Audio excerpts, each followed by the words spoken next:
Well, hi everyone. This is Wagner James Au, also known as Hamlet Au, in Second Life, and I write New World Notes, a blog. I've been writing about Second Life news and culture since 2006, and nowadays also write about the Metaverse and all of the platforms that Second Life has influenced, which is basically all of them. But we all know Second Life pretty much started it all. Anyway, this is my first New World video blogcast, and we're going to talk about a lot of things, including the new SL Puppetry project that just got announced. Also do some gossip about Linden Lab, working inside the lab.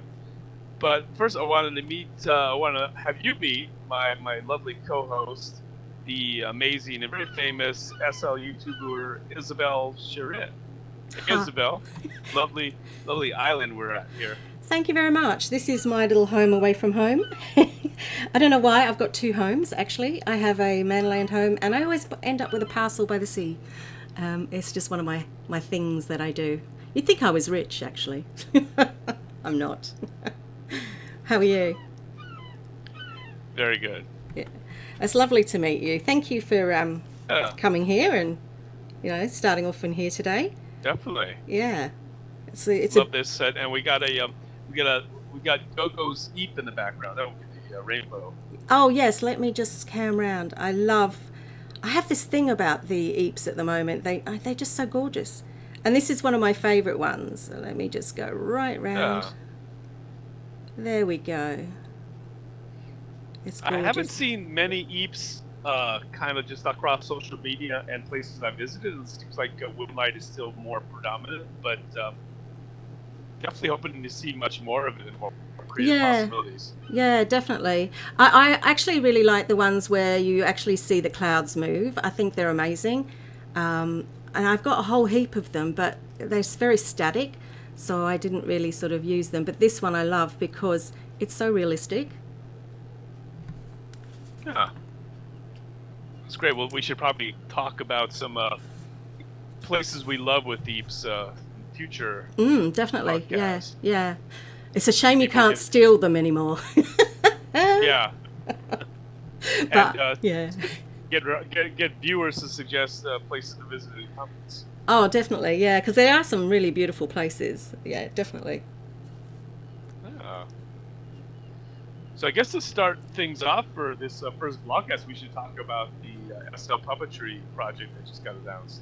Yes, I know. I saw that yesterday and I was like extremely excited. I couldn't help myself because I think as a blogger, one of the great things is to get your mouth synced.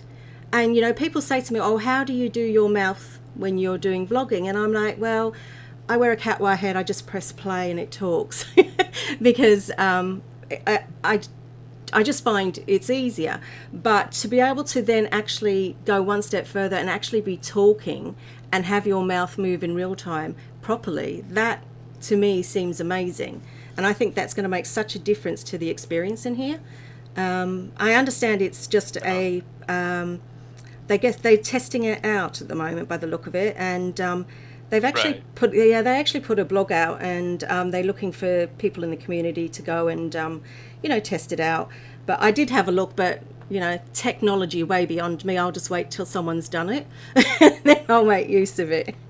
But it reminds me. Have you ever seen that thing called Animes? It came with my computer, and it does more or less that kind of thing, where you sit in front of your camera and imitates your face.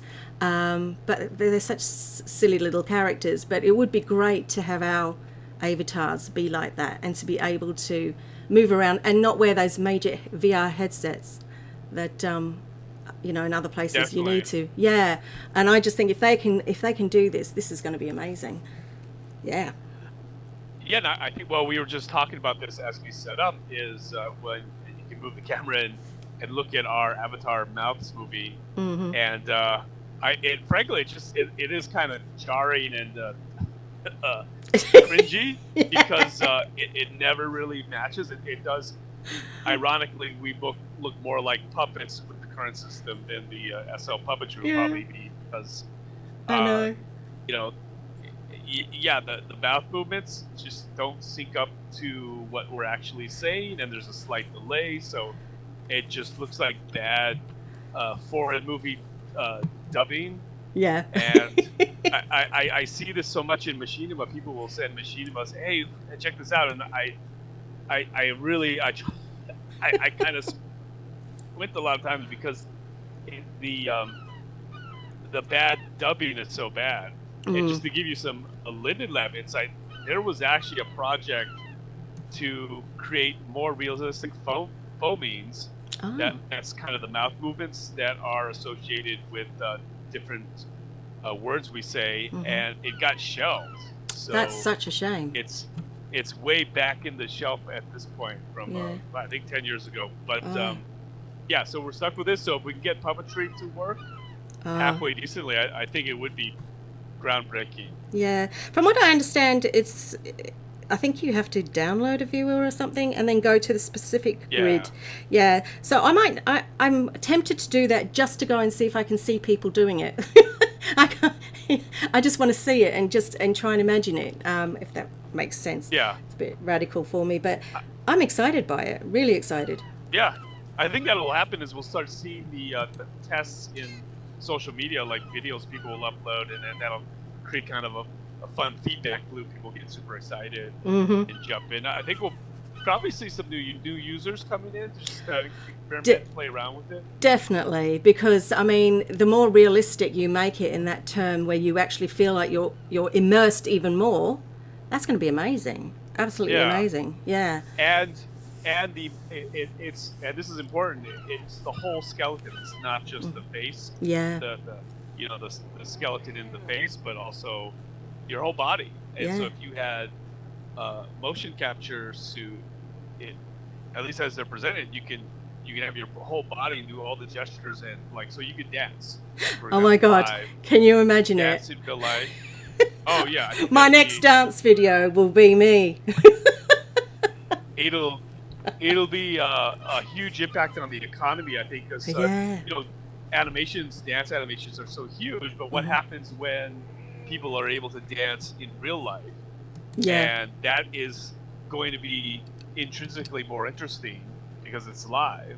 I was just looking at a story I wrote about. Well, this is actually in VR chat, but this guy in Germany who's really shy in real life and he feels kind of out of shape.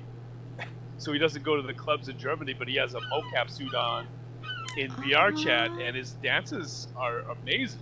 And, wow! He has like a following. He's like a celebrity now, where he couldn't do this in real life in the same. So I think we'll see a lot of that, like kind of celebrity dancers in Second Life and other Metaverse platforms where you can do this kind of thing. Oh, totally. I mean, you'll see me. It'll be a bad look, but you'll see me doing it. And actually, if Isabelle, you think you're gonna dance. Yeah, I'm gonna dance. Awesome. But can you imagine it? You could actually then run meditation and fitness classes in here. Oh my God, it would be crazy. It would be brilliant. Actual Tai Chi in real life that is on your avatar. I mean, I think there will be a challenge with the frame rate, like if it's more than one person and more than if it's in a crowded area, like we were talking about with your video that you did last week, which was really amazing. But then you told me to get it to look so good, you had to be like 2,000 meters up, nobody near you, and that could be also the same challenge with Puppetry is the frame rate will get really bad unless you're up in a skybox with just one or two people. Well, we never know. I mean, this is it. I mean, we just don't know, and that's why I want to go and download this and go and have a check out and see if I can see it when other people are practicing it and just get an idea of what it's like. Be quite exciting. I'm looking forward to it. I'm just so looking forward to it. It'll make my vlogging life so much easier because, I always play characters and that, and so it'd be great. Absolutely. That's great. Yeah, no, we should talk about your videos. So you do a variety of videos. Yeah. Is there one you prefer? One category you prefer more than the other? To be honest, I think dance videos were always my favorite. I've always loved dance videos. Since I was young, I've always liked dancing. So I've always loved dance videos, but I also love being other people. So I love it's that, you know, that wannabe actress thing in me that has always been there. So I love being, you know, my Auntie Virginia, who's just like this big character, and my Harriet, the English reporter, and Thelma, who's Oh, right. yeah. But I haven't done a lot of them recently because it during the pandemic it was very hard to get the time on my own because of my flatmate to do it. So because when I'm putting on voices, it is kind of embarrassing, you know. Sitting here. But also this summer I found it difficult because it's been so hot here. I've had to have my windows open. Yeah. There's no way known I'd do it with my neighbours hearing me. So Oh, yeah. okay. So that's the real life weather conditions have impacted your vlogging. Oh, definitely. It has lately. I've not wanted to spend time on the computer. This, especially sort of end of July, August, it's been really difficult. I think a lot of people have found it harder to just sit inside and sit by a really hot... I mean, your computer makes heat, doesn't it? So you just don't want to sit in Yeah. front of it. Plus, I work in front of a computer all day long, so it's difficult. But yeah, ultimately, actually all of them. I love doing them all. I'll tell you what I don't like doing. I don't like doing events. I really hate it. Events? Events, shopping events. It's not my thing. People know it's not my thing. Right. So I'm doing one at the moment, but I decided it's more fun to me to be Harriet. So I'm just going to be Harriet. You know, doing the news on the event sort of thing. Because in real life, I can't go out and spend the money. So yeah, and I'm conscious actually. I've got a bit of a social responsibility in some ways, where I think I should be encouraging people to have fun and just have fun, not shop. Yeah. Yeah. I don't know. Maybe that's naive of me. Well, no, I think that's great. I think that's an appealing thing about your videos. So much of the Second Life culture has centered around shopping, and to me, that's a relatively new thing. I think in the first 5-7 years, it wasn't as much around shopping, but No. this is a recurring topic. Just the emergence of mesh has created such an economy built on mesh Yeah. that it's sort of another feedback loop. That if you get one mesh item, you have to get another one, and then another one, and then the culture has really shifted around that. It's become very much a shopping experience. And I think shopping is great in a lot of ways, though I think the culture has been overwhelmed by it. That's a concern, and it's really hard to put that back in the box because mesh exists, and so we can't really change it by getting rid of mesh. So the challenge for Linden Lab, if they really wanted to change that, would be to thinking about how to expand the culture so it's not just about shopping. Yeah, well, that's why I like to do like a destination video. I normally do one once a week to showcase actually what there is, what beautiful things there are, what art there is in here, rather than just shopping. Because I think sometimes when people watch Second Life videos, they form an opinion. And if their opinion is, oh, it's just, you know, lots of shopping, buying things to look good, but there's no fun experience, that they might maybe think twice. Especially people that really don't have the funds. And so I like to make it fun. I think it should be fun. That's great. I mean, there's a place for shopping, and I don't diss that. But I think we should be showing more of what fun things you can do in here, really. Yeah. Definitely. Yeah. I do go on. I have a thing about shopping, as you can tell. Oh, yeah. Well, we'll probably discuss that a lot. And that's actually partly why I haven't updated my avatar for maybe 10 years. I do think maybe you could bring it forward 5. Just 5? Yeah. Well, what should I do with it? Well, just get yourself a nice little head and body. Here's me talking about shopping, but yeah, you could do with updating. Yeah, just. Yeah, I mean, look at your animations as you're sitting there. It's not quite as smooth as mine. See, like my little hand moves and things like that, and that's interesting. Yeah, so I just think if you've got the mesh, it'll look nicer. Yeah. In fact, you'll get a great pleasure from looking at yourself, which is what I get every day. I absolutely. I know it sounds silly, but I love looking at avatars, and I love looking at myself when I log in. I spend a lot of time looking at myself and going, that looks really good, and not because I think, oh wow, you're beautiful or anything, because I'm talking about an avatar, but because I'm amazed at how people have made this. You know, I look at her, at me, and I think, wow, the skill.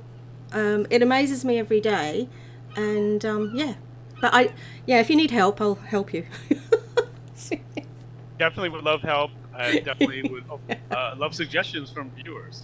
Yeah, Right. that's a good idea. I think we should have a poll on that, on what head and what body you should have. And then maybe someone Definitely. should try and make a shape for you and send it to you. So it might work. Oh dear. Right. Oh, I've got a question to ask you actually. Please. Yeah, you blog a lot, but your Yeah. blogs obviously contain so much. I mean, you've got your hands in everything. So you've got, as they say, a lot of meat on your blog. How do you find the time to because you're not just covering Second Life, you're covering quite a lot. How do you find the time in the day Yeah. to do that? It can be it can take longer time more than other times. It depends on the day, Mm-hmm. and I should say right up front, Kaja Lilyhook is amazing and indispensable. She covers the best in Second Life images that Yeah. are on Flickr, and she is a really great artistic eye, so really Mm-hmm. curates that well. Which again, like we were talking about, so many of the images on Flickr from Second Life are more about fashion, like kind of fashion shoots, which is great. But Yeah. I want to we want to showcase much more of the creativity around beyond that. Mm-hmm. So she Yeah. does a great job there, and so she has a fresh post for me for from Tuesdays to Thursdays, so that always helps. And just having done it for such a long time, just I'm always thinking about new ideas, and have people that I've known over the years who send me ideas, so that helps quite a bit. So it's really just getting into a rhythm, and also really it's just when stories happen, ideally you're so excited that you just have to blog about it, like the Mm-hmm. puppetry was. Like, well, I think that's going to be the story of the day, and I'm going to set aside a half Mm-hmm. hour to write about Yeah, it. And definitely. Yeah, that'd be great. once you get started, you really can't stop. And Yeah. now that I'm writing a book about the metaverse, or my third book That's about amazing. the metaverse, thanks. But the what I'm writing about in the blog will often directly inform what I'm writing in the book. It's Mm-hmm. almost a way of testing out different ideas and thinking through things I'm writing about in the book. So yeah, it's helpful that way. Right, yeah. I mean, it does amaze me because I do read your blog. I may not comment all the time, but I do read it. And you've always got quite a lot of Oh, information thank in you. there. Yeah, and you do. You have Yeah. quite a lot of information in there. And it entertains me how contentious you can be as well. Where people disagree and agree. And I think that's actually a good thing, because Oh yeah. debate is a good thing for people to do. And yeah, so your blog is interesting for that. So I was going to ask, what is the latest in New World notes that we should know about? Well, this week hopefully I think some pretty interesting stories. Like I mentioned, some insight around Linden Lab. I had an interview with her name is Charity Majors. Mm-hmm. I don't think when she was at Linden Lab, she was an engineer at Linden Lab. I don't recall her going into Second Life that much except for team meetings, because a lot of the Linden Lab staff meetings were actually done in Second Life. Like I remember one, it was like 60, 70 avatars around a campfire listening to Philip Rosedale give a presentation. So she would attend for that, but mostly just help keep Second Life operational on the Right. back end with the the server network and everything needed to keep Second Life running, the database. Mm-hmm. And so she shared a lot of the rituals that she and the engineering team developed to kind of keep morale up and to kind of keep a social cohesion, almost like a military unit that works like a team. So So, for example, one of the ones I thought was hilarious, and this started back in my own Linden Lab days, is anytime Second Life would crash or go offline, whoever on the engineering team was most responsible would have to wear Shrek ears for the rest of the day. So, giant green Shrek ears. Oh, So brilliant. everyone in the company, you walk around and they go, oh, that suit effed up the back end and caused Second Life to crash. I love it. And she mentions it's not meant to be a hazy like, oh, you screwed up. It's more like, hey, you were on top of things and you're developing and you're updating as fast as possible. Yeah. Something's bound to go wrong, but hey, welcome to the team. So, yeah, that's a fun thing to do. Yeah, I like that. Yes. So for any Second Life user, if Second Life you're not unable to log in or it keeps crashing, rest assured, at least someone in San Francisco is wearing Shrek ears because of it. So is that still a thing now with the Shrek ears? Do you know? I'm not. Yeah, I'm gonna follow up with Charity on that, or with current Linden members. Mm-hmm. I'm not sure. Actually, most of the team is gone now, but a lot of times there's so much overlap that it'll extend. Yeah, up until recently-ish, the Shrek years were there. So that was an interesting story. I just before we started this conversation, I wrote one about Midjourney. Mm-hmm. Which a lot of people are experimenting in now, especially in the Second Life community, AI generated art. Yeah.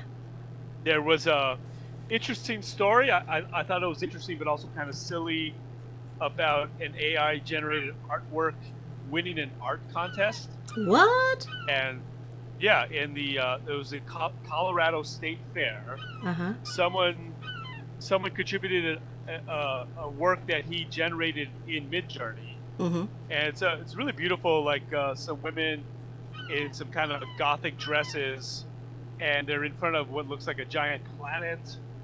It's really fantastic looking. Mm-hmm. But they won. Wow. In the category of best digital art. Okay. And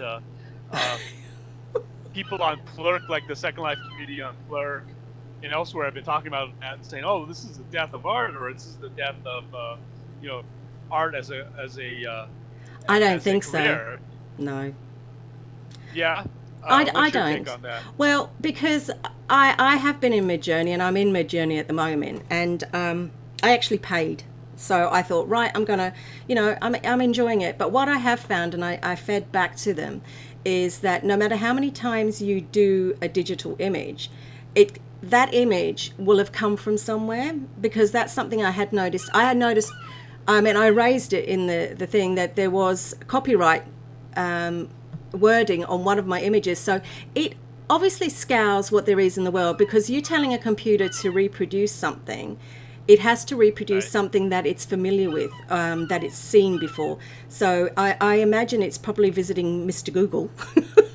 And I think people do need to be careful, that they need to make sure that they don't just use that first image or the second image, because they brought in a remaster now. So I've been playing with the remasters to make sure that image is as far away from the first image as possible, because I think you do have to be careful with any AI thing, to make sure that you're not actually doing that. And I think that's the concern with artists out there, that or digital artists. If they go and do this, they need to make sure that they have removed it. So, they keep regenerating that image so that it's far removed from the original. But it's also, it's interesting as well, because your keywords, the words that you put in, alter that image. So you might, I did one of Angelina Jolie, and it brought an image that actually, I have seen before. And I just kept going in, and I turned her into this complete caricature. And I was like, oh, I've done it. I've done it to Elon Musk. Oh, great. Yeah, I'm going. Have a link in the comments. I'm going to upload it to Twitter. I might do it tonight, and I might tweet him with it. So, please. I can't wait. Oh, I'm having fun. I think it's brilliant.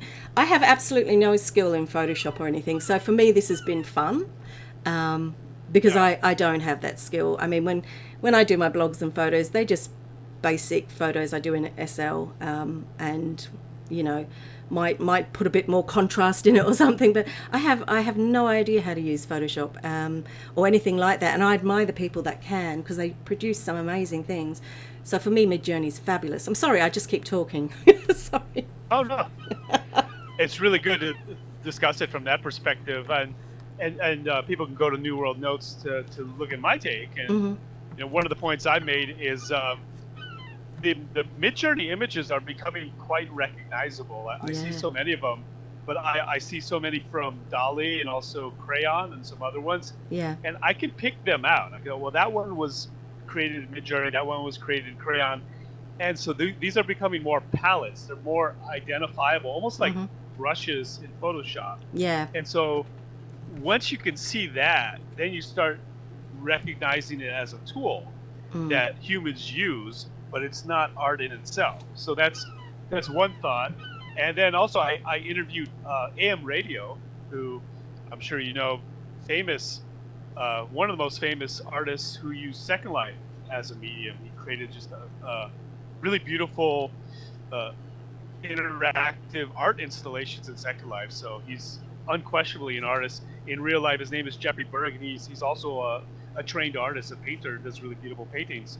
And so, yeah, he goes into it and discusses what the nature of it is in relationship to AI and machine learning. And, yeah, makes some really interesting points. And, of course, very thoughtful. And also we talk about, for example, a woman named Dr. Natrice Gaskin. She also did a bunch of art in Second Life, but she's doing art in Midjourney, and she's very much an artist and is an Afrofuturist, so brings kind of the African American perspective into Midjourney and expresses that. So those are things to think about when talking about art. I think this specific artwork or image, it's from the Colorado State Fair, which is not really an art competition stronghold. It's the other competitions were best horse or best small animal. So this is not the Whitney Biennial or another famous art competition.